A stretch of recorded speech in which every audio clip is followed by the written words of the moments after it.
And big news coming in at the top. AIADMK General Secretary Sasikala has issued a statement on Jallikattu saying that the union government should promulgate an ordinance revoking the ban on the sport and that the Government of Tamil Nadu will adopt all legal measures to ban the People for Ethical Treatment of Animals, the organization that has spearheaded the movement against Jallikattu.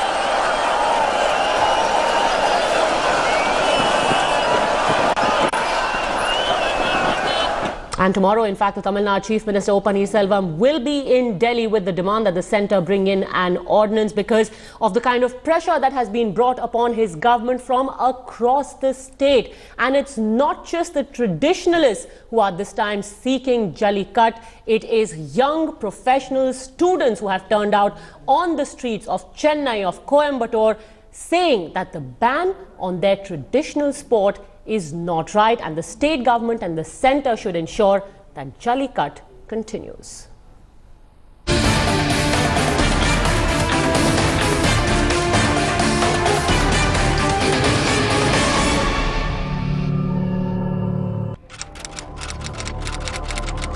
January 17, 10:30 p.m, Marina Beach.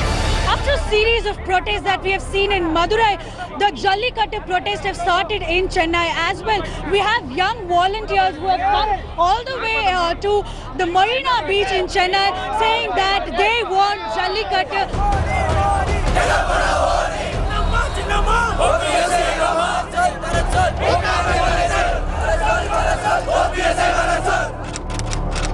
January 18, Tuesday, the crowd swelled further.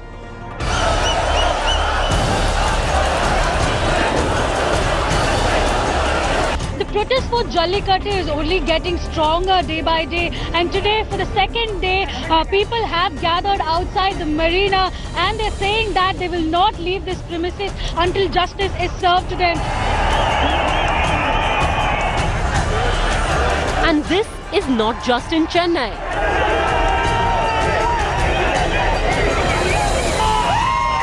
From Coimbatore to Madurai, the chants seeking the return of the outlawed bull taming sport rang out across Tamil Nadu.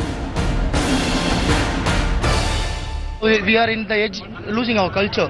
So we youngsters initiated us in social media and we gathered here. Obviously, we will continue this until we are getting a protest has been succeeding. The politicians should be arriving here. We need OPS should be arriving here and give a solution. Well, it's not just in the cities of Chennai and Madurai, but even in the most remote locations of Tamil Nadu, the locals have come out protesting against the ban on Jallikattu. The People's March remained peaceful, even though the protesters far outnumbered police everywhere. Some people in Madurai were even detained. With his biggest mass upheaval witnessed since Amma's death, politics was inevitable. The Chief Minister himself should go meet the students who are protesting there and give them the assurance what his party intends to do and keep up with that assurance. Coming and fighting for the Jallikattu, I am welcoming that, but at the same time, they should not accuse the central government on this issue because the matter is pending in the Supreme Court. When I was Environment Minister, we had already issued a notification which has not been quashed by Supreme Court. But the implementation of the notification has been stayed. This thumping show of Tamil strength made one thing clear. This is more than just a bullfight. It's the Tamil pride now at stake.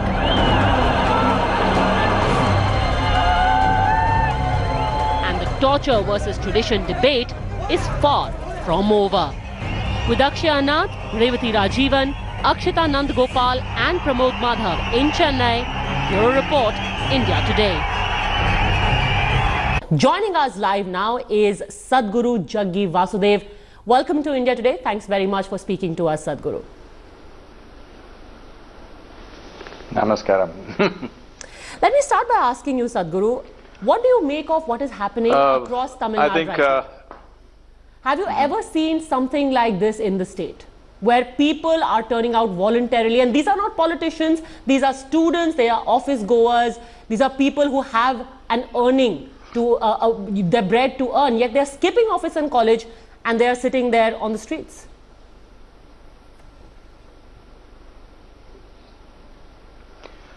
So I think this court order, probably the parties concerned did not present themselves well in the court, and this court order has come. We need to understand, first of all, in the very beginning you said a bullfight. This is not a bullfight. This is a celebratory kind of atmosphere, this is a festival. This is the only festival dedicated to the animals.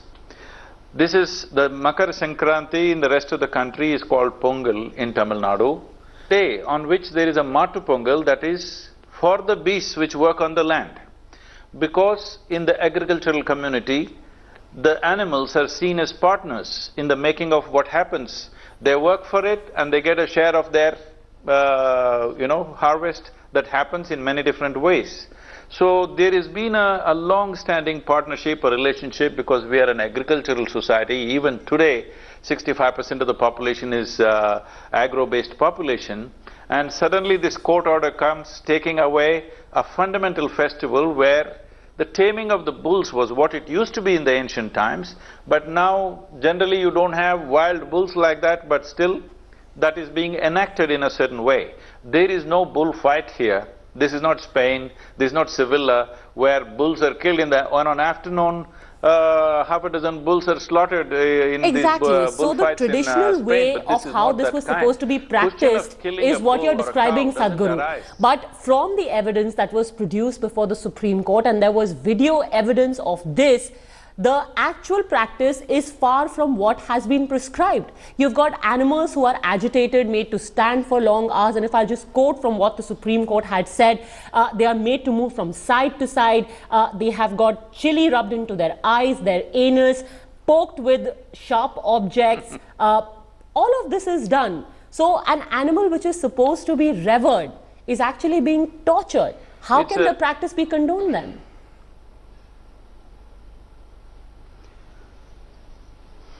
See, there is always abuse in every aspect of life which must be controlled. There must be probably norms and laws to take care of this. Actually, traditionally there are norms as to how a bull should be treated. Unfortunately, today a few people might have misused it. But based on that misuse, you can't take away an entire culture which dates back to nearly 5,000 years in Tamil culture. There are paintings in Nilgiris, in the caves, where the Jallikattu paintings which are like 4,200, 300 years old, there are carvings which are nearly over 4,500 years. This is an ancient tradition which is a part of this. This is about also preserving the genetic pool, because through the Jallikattu only the winning bulls were used for breeding in the past, and even today it is being done like this. Now you ban Jallikattu, they are all queued up, in thousands they are queued up for slaughter. And how is slaughter more humane than playing with them? This rubbing chili, poking this and that, this unfortunately people have done. We have to contain that. But this does not mean that evidence has shown, evidence on record has shown that this practice could not be contained. And it's not the odd bad apple that we are talking about. According to the statistics presented, you've had scores of human beings being killed. So it's not just a violation of animal rights, but also human rights. Several more being injured, and practically every year you've got hundreds of animals who are left bloodied, if not dead.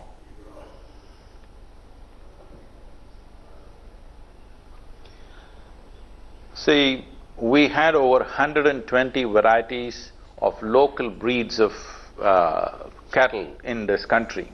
Today only 37 are left, because there is no usefulness to them. One thing that is saving the Kangayam bull, which is unique, which people from across the world are coming and taking this genetic pool to their countries because they find it very unique. It produces A2 milk, which has immense value for human consumption, and the bulls are of great value. Now we are sending them straight to the slaughterhouse. I don't see people who are slaughtering animals and eating them up, how they can talk about being humane to animals when people are just playing with them. Somebody doing unnecessary things with the animal, this can be stopped very easily. I have watched any number of Jallikattus and this doesn't happen in most villages. In some places where they got over-competitive about this, they have done bad things, it must be contained for sure. An animal is not supposed to be treated like this, above all an animal who is a partner in the making of our lives, in the making of our crops and food, definitely doesn't deserve to be treated like this. So Sadhguru, let me just turn that around, what you said, and turn that question around to say that the option given to this animal is either he be tortured or be sent to the slaughterhouse. So if you really want to preserve a breed, doesn't it seem a little hypocritical that this is the only choice available to the animal?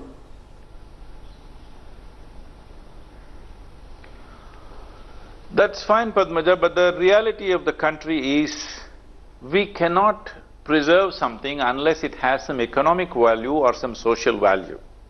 This has both economic and social value. Otherwise, you will make these breeds go extinct. From 120 breeds that we had just about a century ago, today we have 37. How long do you think it will take for this 37 to vanish? It's going to happen very fast.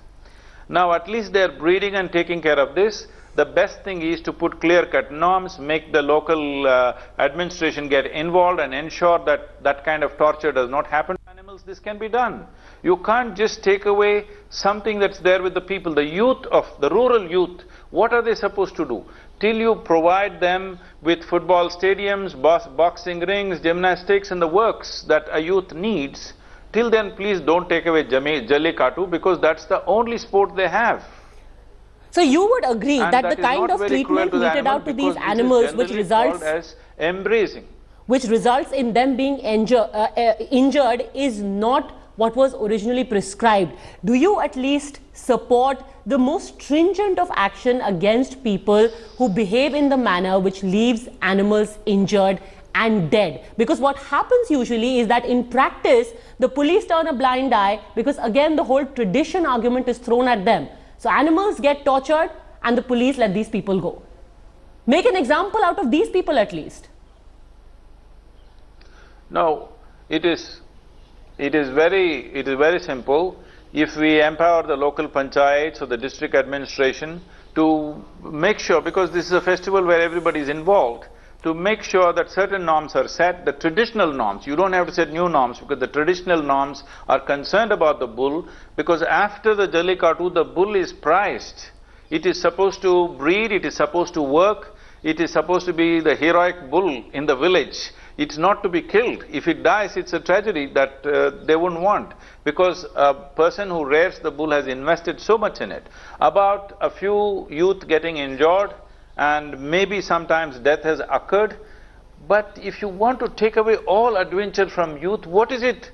You're going to preserve them in a cold storage in the end? No, because Sadhguru, this is not about adventure, and this is not me saying it, or this is not a political party or a rights activist saying it. It's the court which has found merit in the argument that there is mistreatment, ill treatment of animals, ill treatment to the extent that a ban was imposed. The rights activists… No, the activists are experts in doing court battles. Farmers are not experts in doing court battles, that's all the difference is. But Sadhguru, they've done a good job of presenting themselves, these people did not do. Above all, there are bad apples, we have to clean them up. Number of instances were given of video evidence, and in fact we'll also pull up some of those visuals which were submitted by PETA to show that torture of animals takes place, and this goes on for several days, sir. How can you then say that it was only a matter of bad representation by one side? Why don't we take a widespread… No. Why don't we take a widespread video footage of thousands of Jallikattus which happen across the state? You will see nothing like this happens. In some places they got over-competitive, there is too much betting involved, money involved, so people got meaner and meaner with the animals over a period of time. We need to stop that. We need to just make it celebratory as it always was and as it still is in most of the villages. Only in a few places around Madurai this has happened, that people are betting a lot of money, so they started doing all kinds of unfair things to the creatures. Okay, so there at least should be better enforcement of the law. There should be better policing. Let me ask you, Sadhguru, as a observer of society, this issue has been hanging fire for several years now.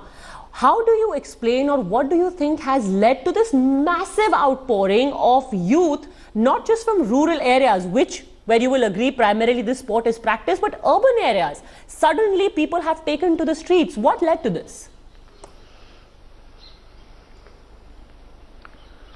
See, it is not suddenly, this is what I'm trying to tell you. Every year there is Jallikattu where millions of people participate as spectators, and it is hugely admired, the strength and the bravery that is needed to be in this Jallikattu, and you suddenly ban it, so people are out on the streets because yesterday was Mattu Pongal, I think. So, yesterday or day before was Mattu Pongal, and they don't know what to do with the festival because this is the main part of the festival. So, they are on the street. It is very natural. It is a natural, organic outcome. It is not an organized thing. As you said, it's not a political party, it is not activists, it's not some group. It is just people, because millions of people have been participating in this, and if cruelty is happening, we need to control that. We don't take away the fundamentals of our culture. What do you think should be done next? Are you also a votary of the centre promulgating an ordinance? We have not taken sport to… About? Oh, permitting it? Absolutely. I don't know how they can do it because Supreme Court has given this order. I think a re-representation should happen in the court. I do not know the procedure by which it happens, but anyway the festival is passed now. By next Pongal, there must be proper norms to ensure that this kind of cruelty that you mentioned does not happen. But I know these are isolated cases, these are not widespread, but it has happened mainly because of involvement of money, where people are betting against the bulls and against the youth. So, once money gets involved, corruption comes in and people have done ugly things. We should see that it doesn't happen. I'm sure 12 months is substantial time to do that. Anyway, nobody is going to do Jallikattu in the month of February or March. It's only in the next January that it's going to come. Before that comes, it must be cleared. You can't take this away otherwise.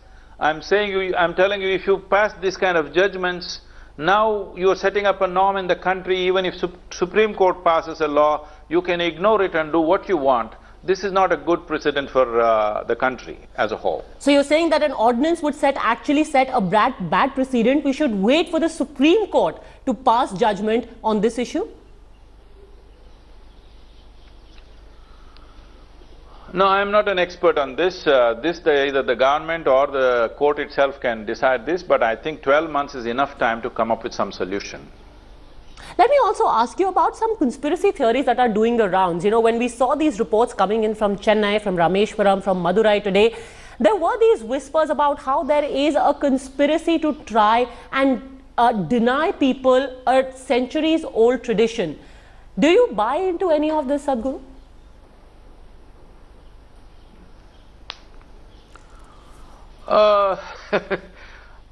There is an agenda in some places, definitely. See, the strength of the culture preserves certain things in the population. There are some vested interests who don't want this strength to exist in the culture. This is active everywhere, this is not my opinion. This is active everywhere, and it's very important. The strength of the culture is maintained because for the rural youth, without a cultural strength, there is no heart in them. If you take away the cultural strength of a society, believe me, they will fall. See, I'll tell you one thing. This happens in Tamil Nadu every year. Now January they want to participate in the time of Makar Sankranti, they want to participate in Jallikattu. You will see the drinking habits of the youth will go down for at least 2 months, because they want to be fit, they start running, they start exercising, they start doing this. So I would say it is better, every month there is a Jallikattu so that people are not drinking, people are wanting to become champions in their sport, and the sport itself can be controlled once it is happening in an organized way. And what is wrong with So who people are these playing with vested the interests animals that they work with? Because who have worked against animals Jallikattu, in are your not seen opinion? as animals in agricultural society.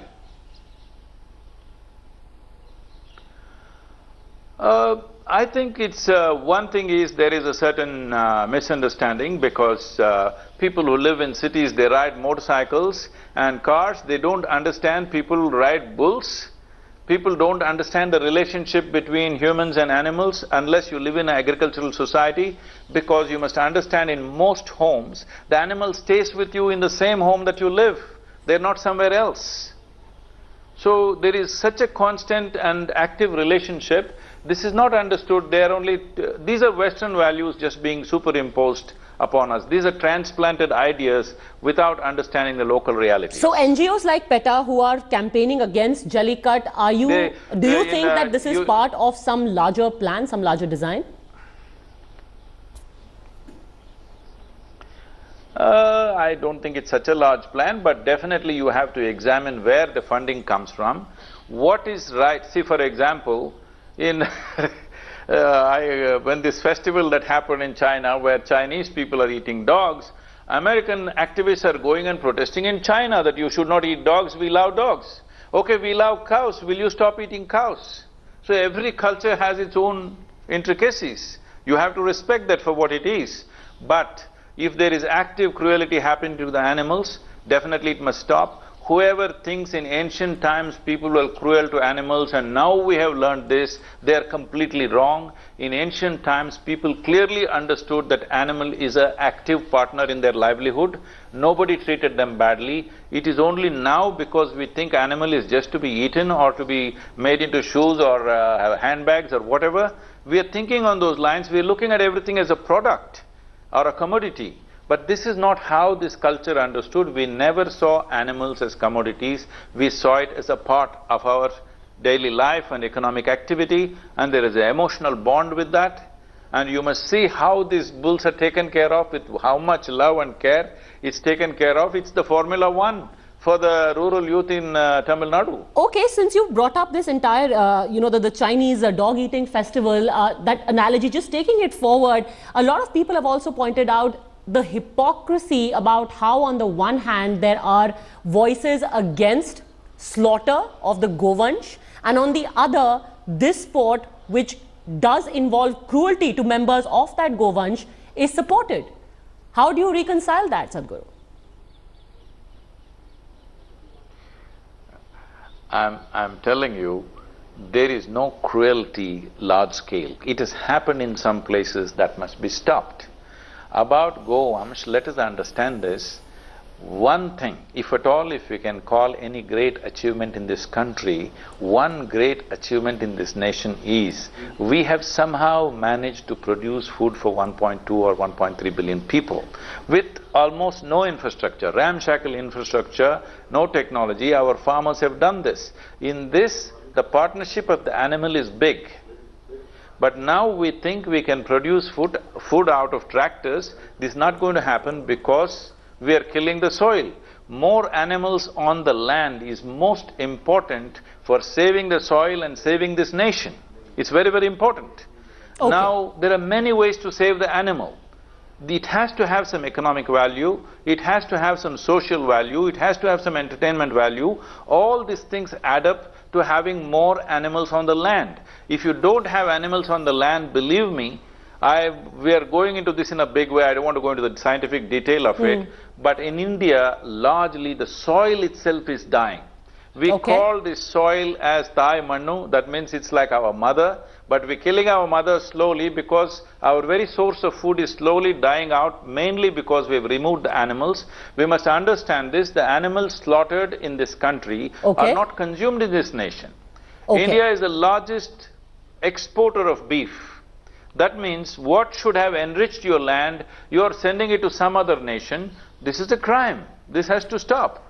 All right, and also what is a crime is the cruelty to animals that happens, according to Sadhguru, only in stray cases. So better implementation of the law, better enforcement of the law, but the tradition should not be stopped only because of a few bad apples. Sadhguru, thank you very much for having spoken to us here on India Today.